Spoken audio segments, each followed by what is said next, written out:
Bonjour les amis, bienvenue sur Tu joues quoi pour cette nouvelle vidéo. Aujourd'hui nous allons jouer les apprentis sorcières et sorciers grâce à Septima. Septima, c'est un jeu de Robin Egedus illustré par Vilo Farkas. C'est édité chez Mind Clash Games et localisé en français chez Super Meeple. C'est pour 1 à 4 joueurs pour 25 minutes par joueur de temps de jeu environ, et c'est pour les 12 ans et plus. On voit tout de suite comment ça fonctionne et je vous retrouve tout à l'heure pour mon avis sur Septima. À tout à l'heure.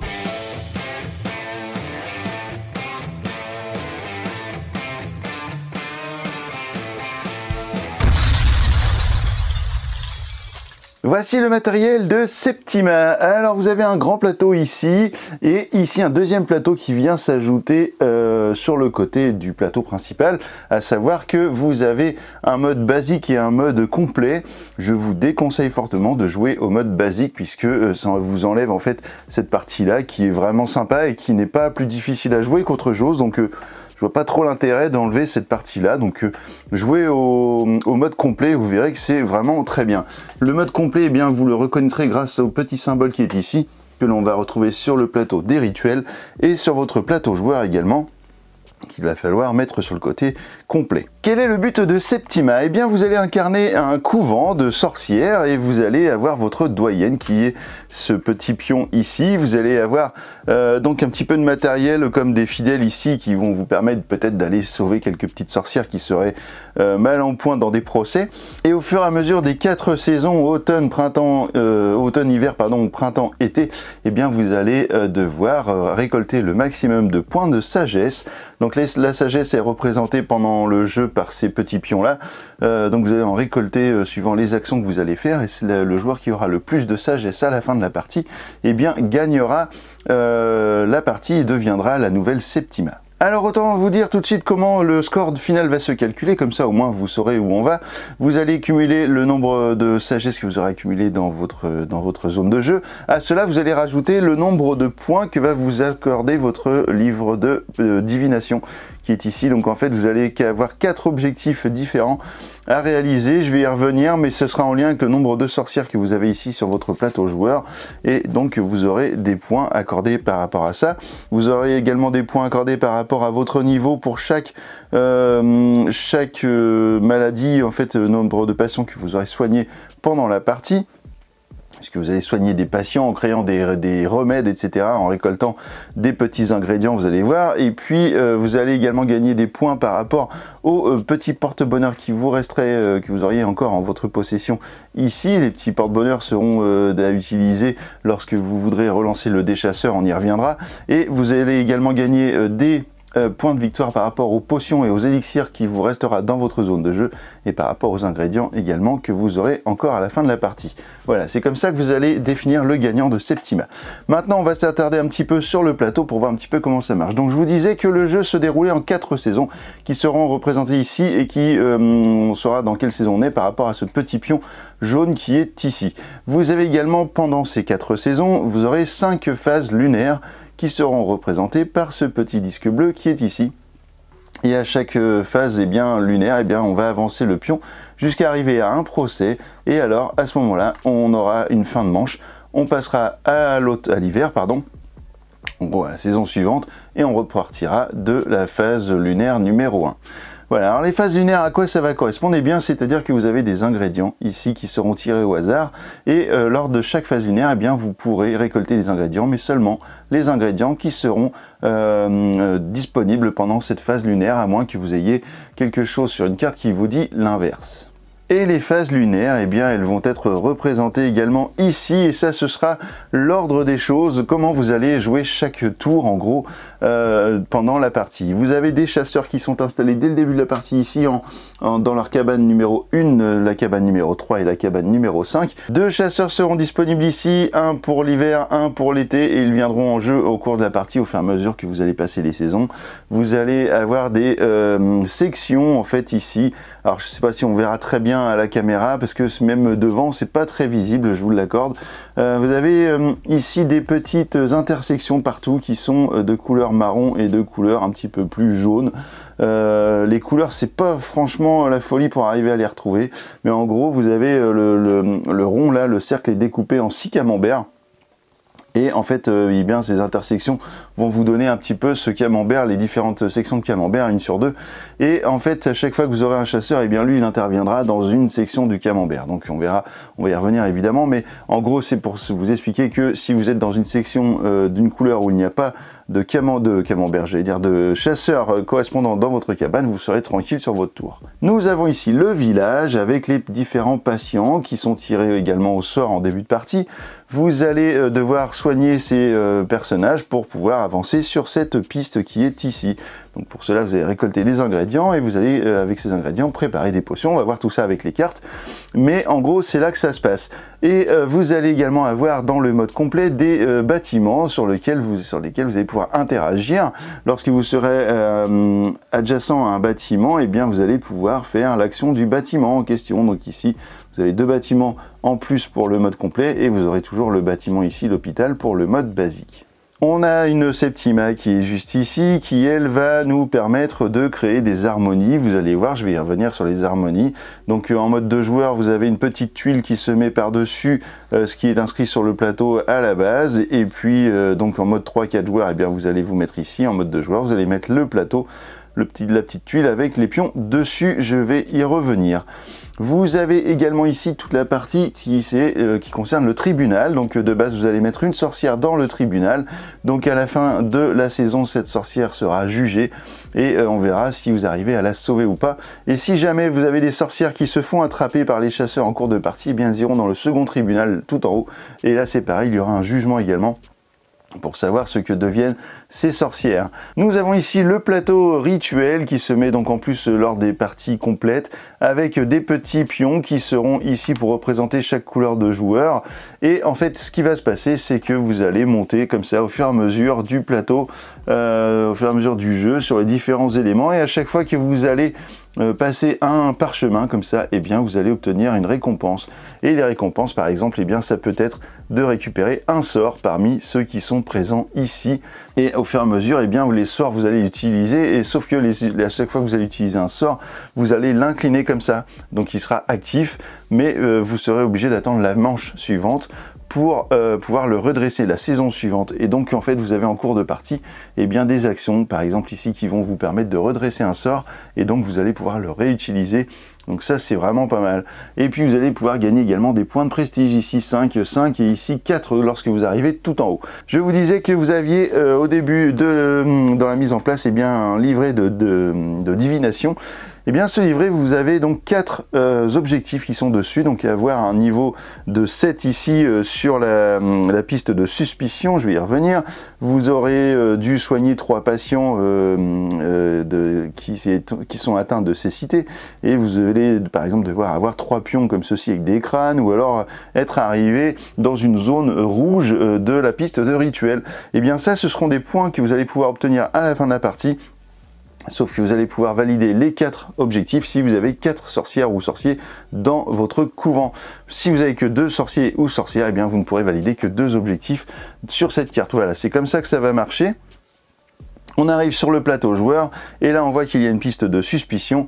Et bien ça, je vais y revenir dans un instant, puisque ce sera en sujet, en lien avec l'harmonie au niveau des sorts. Donc notre couvent ici, et puis la piste ici pour les soins de patients. Donc ça, c'est cool. Du coup, maintenant je vais vous expliquer les différentes actions que vous pouvez faire. Et puis on va regarder conjointement, en fait, on va regarder un petit peu l'avancée sur la piste. Alors, vous avez tous les joueurs autour de la table ont un deck de cartes qui correspond à leur couleur de plateau. Alors j'avoue aussi une chose, c'est que la couleur, parfois en fait on se dit mais c'est quelle couleur? Là le vert de mon plateau, il est quand même pas du tout du même vert que les cartes. Donc alors le design est très joli, c'est très chargé, mais par contre il y a des petites choses comme ça qui sont un petit peu perturbantes dans le jeu. Donc tout le monde a le même deck de cartes exactement, sauf que si vous jouez au mode basique, eh bien vous allez retirer la carte rituelle qui est ici, qui est symbolisée avec le symbole donc de la partie complète. Si vous jouez en mode basique, vous retirez cette carte. Si vous êtes en mode complet, vous jouez avec toutes les cartes. Donc forcément la carte rituelle, elle va être en lien avec ce plateau qui est juste ici.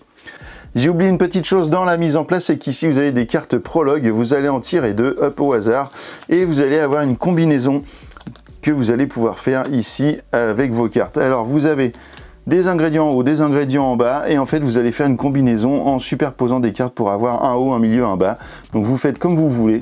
Vous pouvez très bien faire comme ça, toutes les combinaisons possibles, mais à la fin, vous allez récupérer 3 ingrédients, par exemple du haut, 2 fioles ici du milieu et une fiole du niveau bas. Voilà, donc vous faites ce que vous voulez en combinaison, mais c'est comme ça que ça va se passer. Hop, ici, imaginons qu'on est dans cette configuration-là, je peux prendre 3 ingrédients parmi les champignons ou les crânes. Donc je vais prendre par exemple, allez, 2 crânes et un champignon, hop là, que je vais mettre dans ma réserve. Je peux prendre 2 fioles ici, qui sont des fioles qui servent au déplacement. Je les mets dans ma réserve également, et je peux prendre ici une fiole d'harmonie. Et voilà, et ça, c'est fini, on n'en parle plus. Je place ensuite ma doyenne où je veux. Alors attention à la placer peut-être à un endroit pas trop près d'un chasseur au début, et puis ce qui peut être intéressant, c'est de la placer à un endroit où vous allez pouvoir par exemple collecter les ingrédients. Donc si on se met par exemple, tiens, allez hop, ici, eh bien on est tout près, ou même ici, on est tout près des herbes et des baies. On revient donc aux différentes cartes. Donc là, on a placé notre doyenne, on a récupéré nos ingrédients, on est prêt à jouer. Donc on arrive à la phase A de la phase lunaire, et donc chaque joueur, je vous disais, va pouvoir choisir une carte qu'il va mettre face cachée devant lui, et nous allons donc arriver directement après à la phase B, donc qui est un déplacement rapide si on le souhaite. Donc votre sorcière, vous allez pouvoir la déplacer d'un cran, d'une intersection, où vous voulez. Ça, c'est un déplacement gratuit, et ensuite vous allez dévoiler votre carte. Alors qu'est-ce qu'on a comme carte, qu'est-ce qu'on peut faire comme action dans Septima? Eh bien, on va pouvoir se déplacer. À chaque fois que vous allez jouer une carte, vous aurez une action en haut, une action en bas, avec le petit symbole des mains croisées qui signifie l'harmonie. Vous allez donc pouvoir faire l'action du haut, mais si vous êtes en harmonie avec un autre joueur ou avec la Septima, eh bien alors vous allez pouvoir faire l'action du bas, ou bien les deux, suivant ce qui est indiqué sur la carte. Comment vous allez le savoir? Eh bien la Septima a 2 petits jetons symboles qui sont ici sur sa plaquette.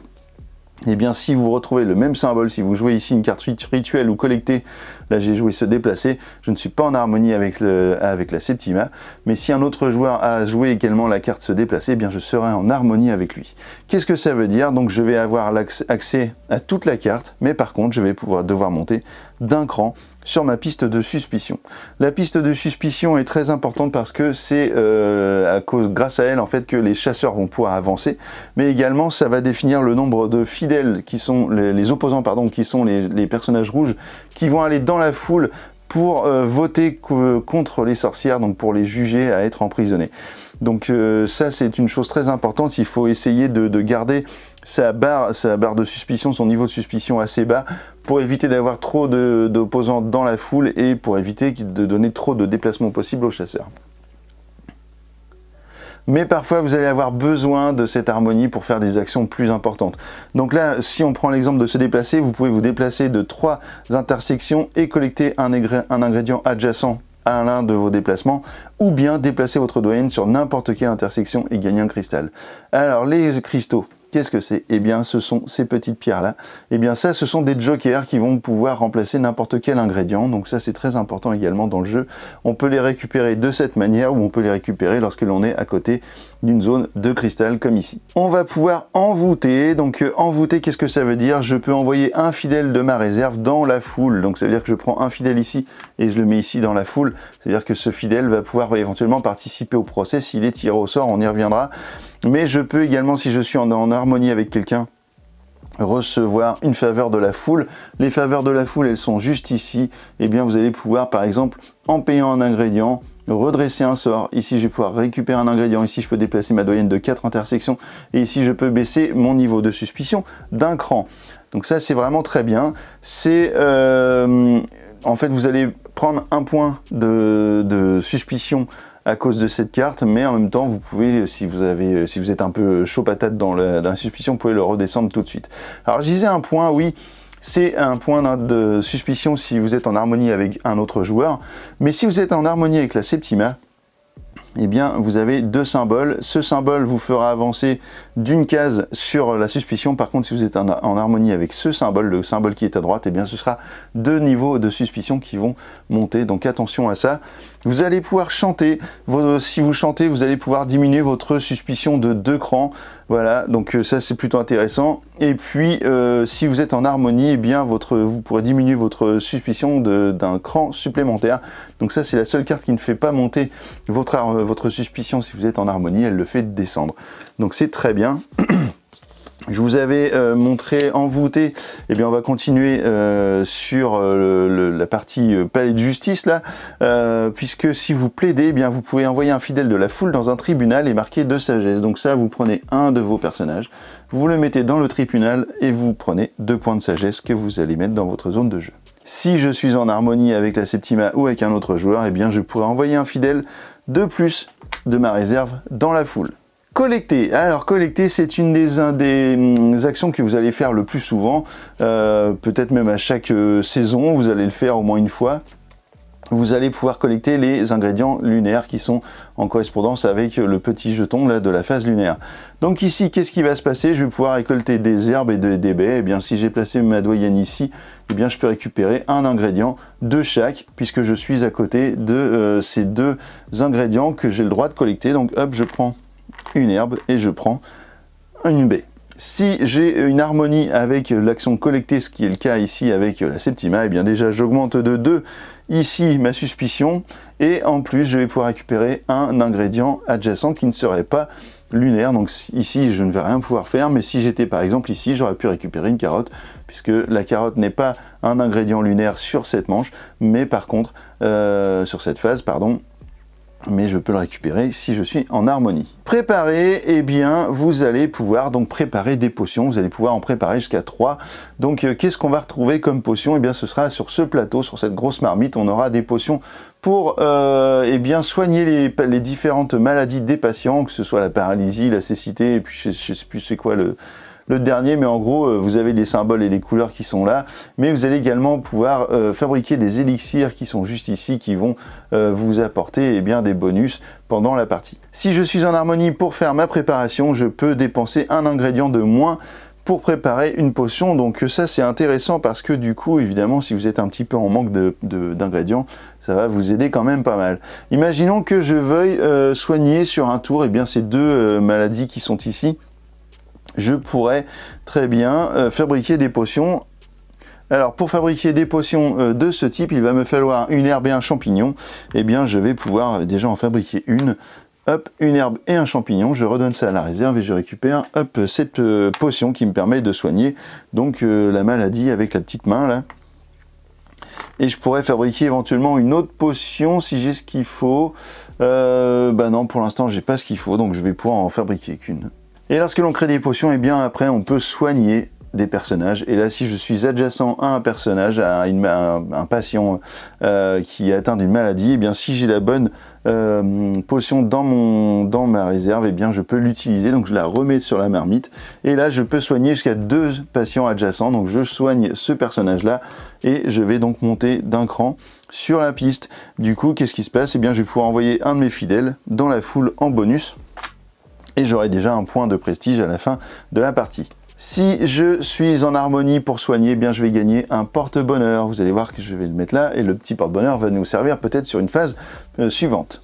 On a bientôt fini les actions, on arrive avec rituel. Et bien rituel, vous allez pouvoir avancer votre marqueur d'une case sur la piste rituel et le déplacer d'une case sur le côté. Donc par exemple, je pourrais très bien faire ça et ensuite je pourrais faire ça, pourquoi pas, puisque je peux le déplacer sur le côté. Alors attention, lorsque vous êtes en harmonie avec la Septima ou avec un joueur, eh bien vous avez le droit également de monter votre pion si le symbole qui est au-dessus eh bien correspond à l'harmonie sur laquelle vous étiez en question. Si j'étais en harmonie collectée, hop, j'ai le droit de monter ici sur ma piste rituelle.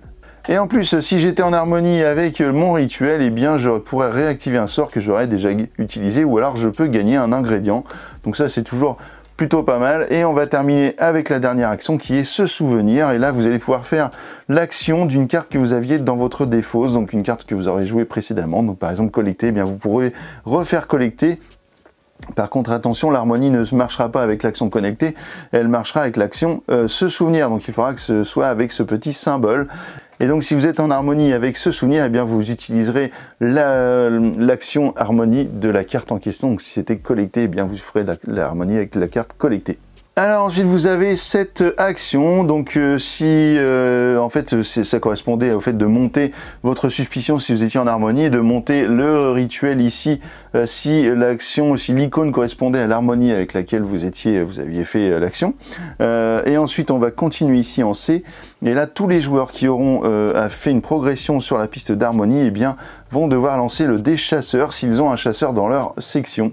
Là, en l'occurrence, je n'ai pas de chasseur dans ma section, je n'ai pas besoin de le lancer. Mais par exemple, si j'étais ici, eh bien, il faudrait que je lance le dé. Là, je suis sur 0. Ça veut dire qu'en fait, le chasseur va avancer du nombre de cases correspondant à mon niveau de suspicion, plus ou moins le nombre de dés ici indiqué sur le dé. Donc là, le chasseur, alors là, ils sont couchés pour que vous les voyez bien, mais tous les chasseurs actifs sont debout, hein, parce qu'il y a un truc aussi avec les chasseurs couchés qui ne bougeront pas lors de cette phase lunaire, mais par contre, dès qu'ils sont debout, eux, ils bougent.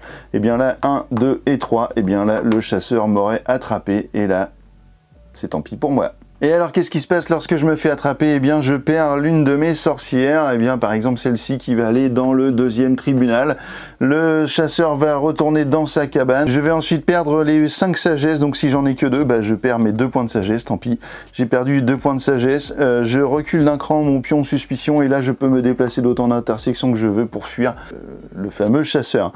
Si j'étais dans une zone où il n'y avait pas de chasseur, eh bien, ensuite, on arrivera juste ici où les chasseurs, eh bien, changent d'endroit pour aller dans la cabane la plus proche.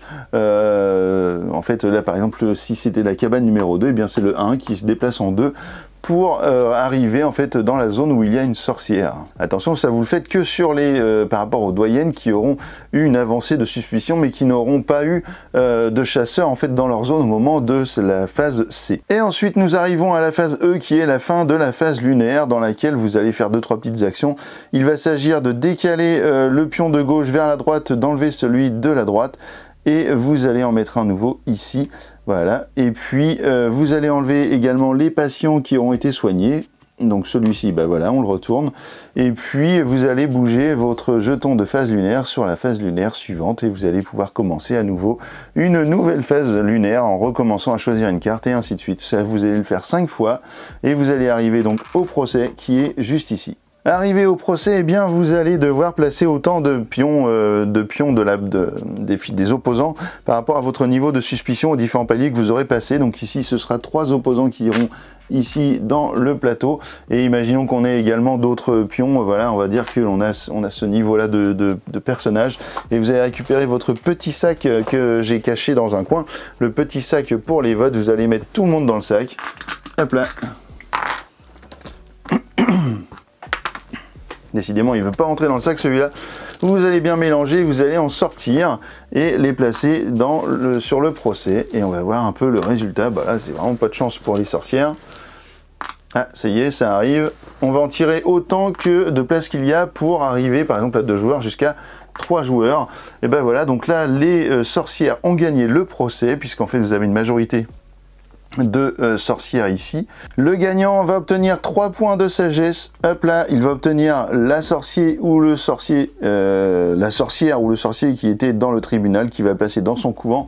Et vous allez enlever 2 personnages, 2 fidèles en fait que vous allez remettre dans votre zone de jeu.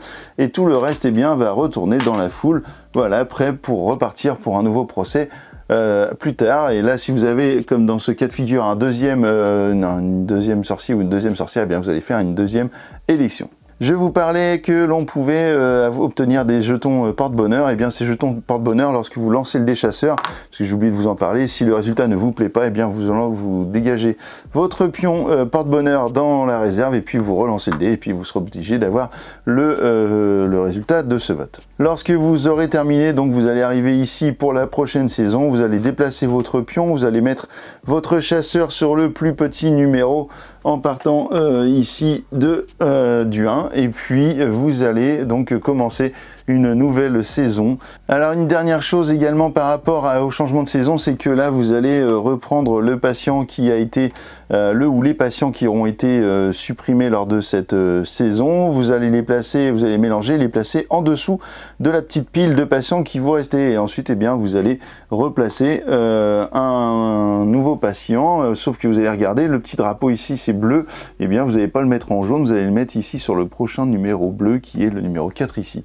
Une chose que je vous ai pas dit également, c'est que le nombre de patients correspond au nombre de joueurs plus 2. Donc ici pour 2 joueurs, eh bien vous avez 4 patients. Voilà, une dernière chose également, à quoi servent les différents élixirs qui sont ici? Eh bien, je vais reprendre ma petite tête parce que je les ai pas en tête, j'ai plus les trucs en tête. Donc ici, c'est l'apaisement, vous allez pouvoir diminuer votre niveau de suspicion de 2 crans ou bien déplacer un chasseur d'une cabane vide et le rendre inactif. Ça veut dire que, par exemple, je pourrais déplacer ce chasseur-là, s'il est dans ma zone, je le déplace d'une cabane et je le rends inactif, donc je le couche. Cette potion ici, la jaune, pour le déplacement, nous permet d'envoyer notre doyen n'importe où. Vous avez également le filtre d'amour qui va nous permettre d'envoyer un fidèle dans la foule et de placer un fidèle de la foule dans le tribunal, donc ça c'est vachement utile. Et puis vous avez encore celui-ci qui va vous permettre de rentrer en harmonie avec votre action, c'est-à-dire que si vous avez besoin d'avoir une harmonie et que ça se fait pas parce que les symboles correspondent pas avec les autres joueurs, avec la Septima, eh bien vous pouvez utiliser cette potion pour considérer que vous êtes en harmonie. Voilà, donc ça c'est plutôt pas mal. Et ben écoutez, voilà, vous savez tout désormais sur Septima. Je crois que j'ai rien oublié. Et ben écoutez, je vous retrouve dans un instant pour mon avis. À tout de suite. Et bien voilà, vous savez tout désormais sur Septima. Et bien qu'est-ce qu'on en a pensé? Eh bien déjà au niveau du matériel, le matériel est absolument fabuleux. Ça, il n'y a rien à dire sur la qualité du matériel. Vous avez une quantité assez astronomique de jetons, de potions, etc.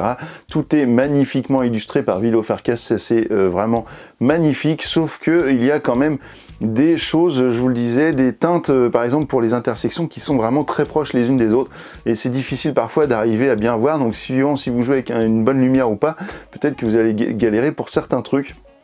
Donc ça, même les couleurs des plateaux de joueurs, est-ce qu'à quel plateau, à quelle couleur ça correspond en termes de pions, c'est pas toujours évident de le dire. Au niveau du gameplay, on est sur quelque chose d'assez classique en fait, puisque vous allez donc devoir jouer des cartes pour faire des actions.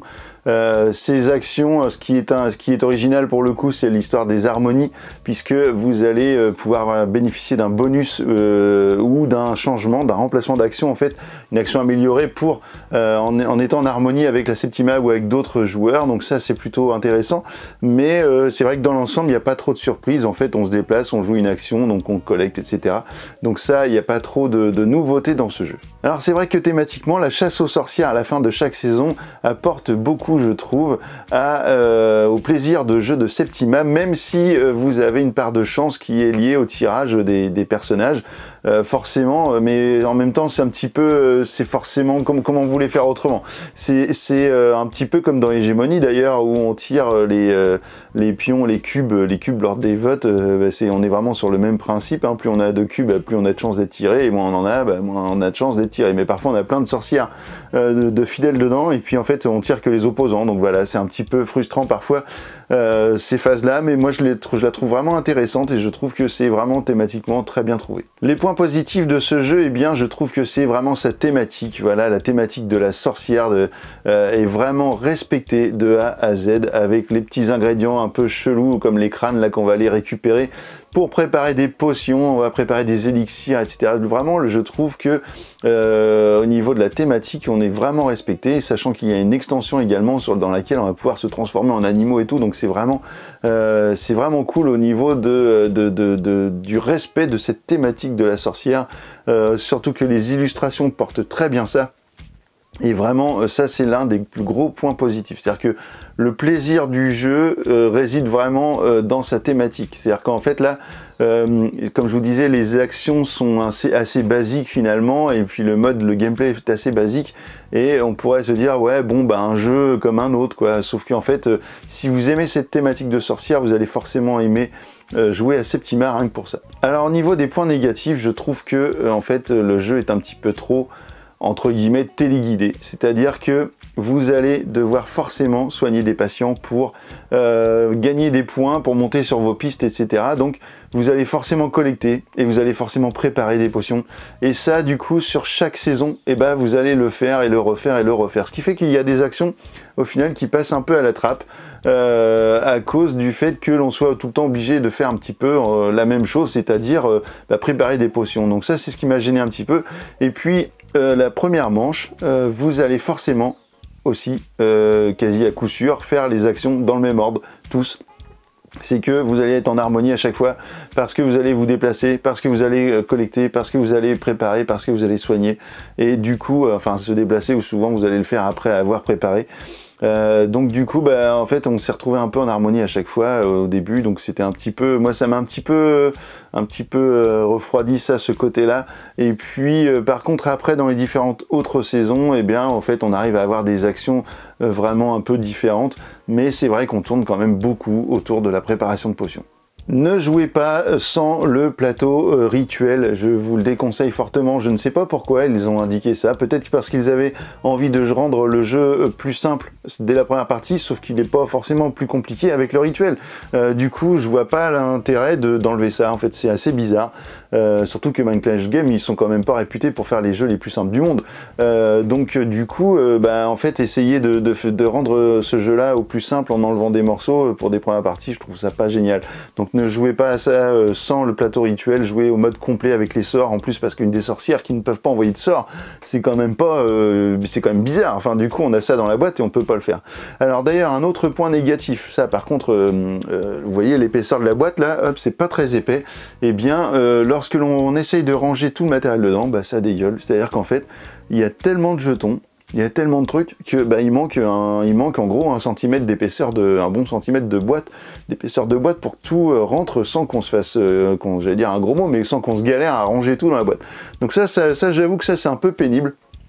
Le jeu à mettre en place, ça va. Alors c'est vrai qu'il n'y a pas d'insert dans la boîte, du coup tout est dans des petits sachets en plastique, donc si vous aimez pas ça, tant pis pour vous.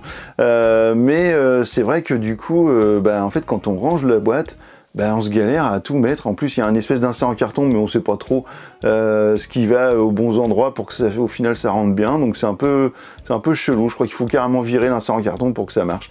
Voilà, bon écoutez, voilà, c'est ce que j'ai pensé de Septima. Je trouve la thématique très sympa, moi j'adore ce truc de sorcière, mais par contre, il y a un petit côté un peu répétitif dans les actions pour le coup, et puis un petit côté j'aurais bien aimé un peu plus de surprise dans ce jeu là, qui me paraissait vraiment très énigmatique. Donc voilà, j'ai pas été surpris par le jeu, c'est des actions qu'on retrouve dans plein de jeux, donc ça m'a embêté un petit peu, mais par contre globalement le jeu reste très bon et vous allez passer des très bons moments à jouer à Septima. Donc maintenant que vous savez tout sur Septima, et alors tu joues quoi.